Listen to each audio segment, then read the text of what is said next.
মেয়েটা কি আমাকে ইশারা করছেই? যাই। আপনি কি কিছু বলবেন?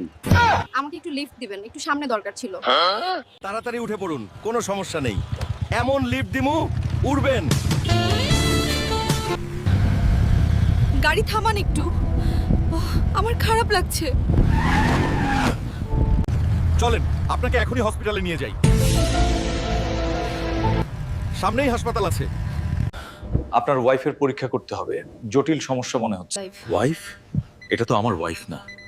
যাই হোক, মেয়েটি অসুস্থ, পরে দেখা যাবে কি হয়। সুখবর, আপনি এটা আমার বউ না। আপনি চাইলে মেয়েটিকে জিজ্ঞেস করুন। কি বলছো তুমি? তুমি তো আমার স্বামী, এই বাচ্চা তোমার। আমি পরীক্ষা করলেই বুঝতে পারবো এই বাচ্চার বাবাকে। হালকা, আমার সাথে আসো। হালকার রিপোর্ট